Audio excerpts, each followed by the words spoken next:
Hello everyone, myself Harsh Kumar, student of BSc Chemistry Honours second year. This is my presentation video on types of molecular vibrations in IR spectroscopy. IR spectroscopy, the branch of science which deals with the study of interaction of IR radiation with matter is called IR spectroscopy.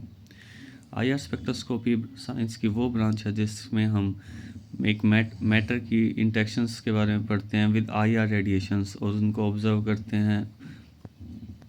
During interaction of IR radiation with matter, vibration in bond takes place where bond behaves like a spring.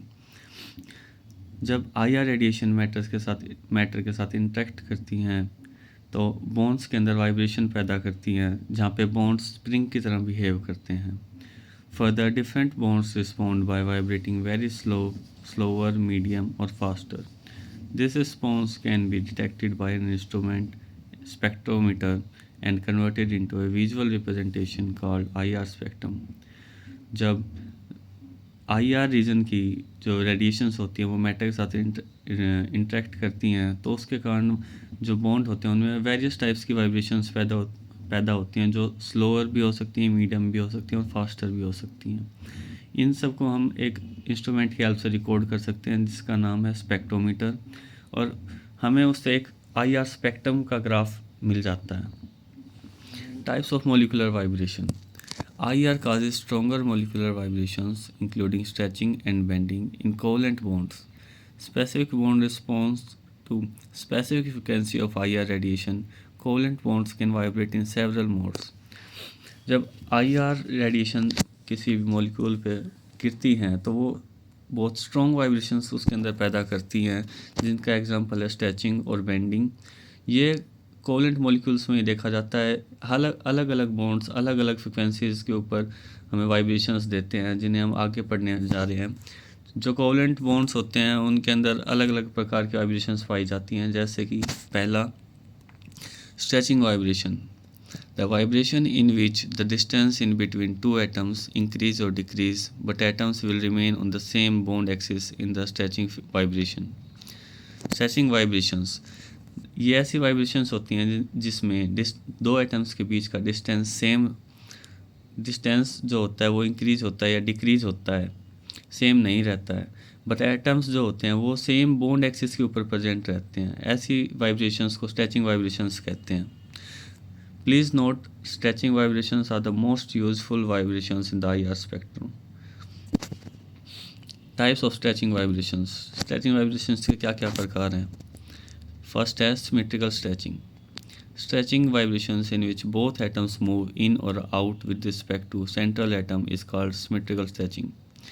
Symmetrical stretching को हम इस प्रकार से समझ सकते हैं कि जब दोनों जो सेंट्रल एटम के अराउंड जो दोनों बॉन्ड हैं वो या तो दोनों अंदर की तरफ मूव करें यानी कंप्रेस हों या दोनों आउटवर्ड की तरफ मूव करें, दोनों एक्सपेंड हों.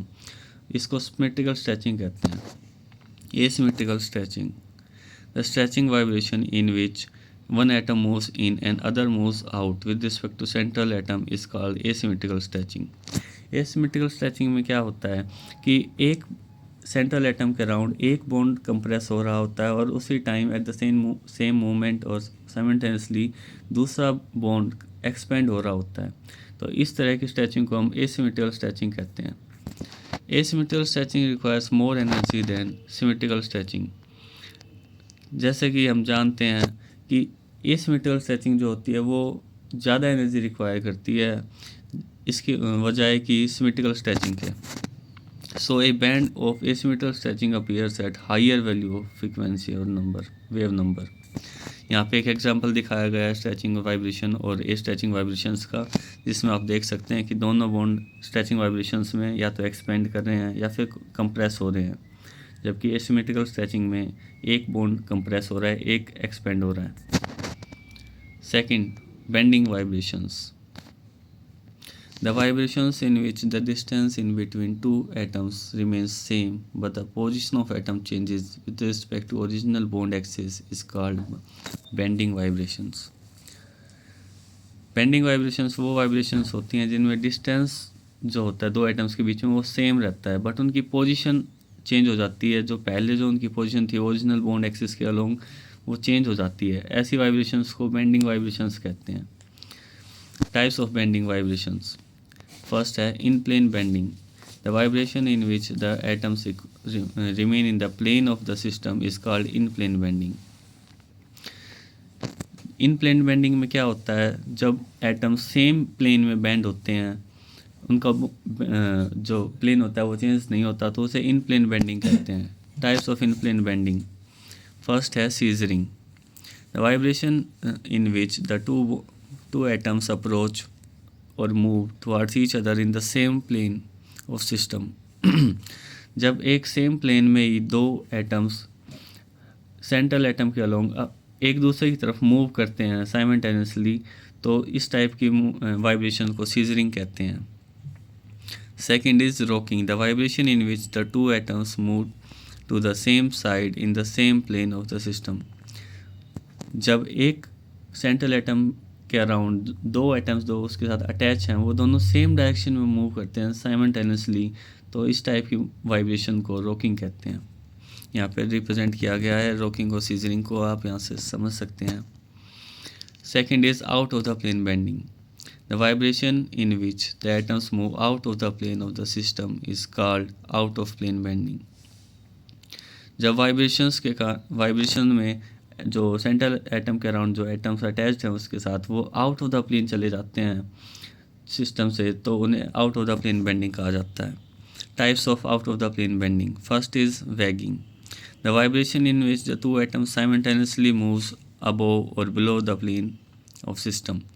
जब एक सेंट्रल एटम के अराउंड अटैच्ड एटम्स दोनों या तो आउट ऑफ द प्लेन या आउट ऑफ द प्लेन में भी अबोव द प्लेन या बिलो द प्लेन चले जाते हैं एक साथ, तो ऐसी वाइब्रेशंस को वैगिंग कहते हैं। Second is twisting, the vibration in which one atom moves up and other moves down the plane of system at the same time. जब सेंट्रल एटम के अराउंड अटैच्ड एटम्स या एक उनमें से एक एटम अबोव द प्लेन और दूसरा atom down the plane movement करता है सेम टाइम पे, तो ऐसी वाइब्रेशंस को ट्विस्टिंग कहते हैं। यहाँ पे एक सिंप्लीफाइड फ्लो चार्ट दिखाया गया है मॉलिक्यूलर वाइब्रेशंस का, जिसको हम दो पार्ट में डिवाइड कर सकते हैं। First is stretching, second is bending. In stretching, valence bond vibrations are represented, and in bending, deformation vibrations are represented. Further, stretching is divided into asymmetrical and symmetrical stretching, and bending is divided into in-plane and out-of-the-plane bending. Moving further, in-plane bending is further divided into two parts, scissoring and rocking, and out-of-the-plane is divided into two parts, wagging and twisting. Thank you.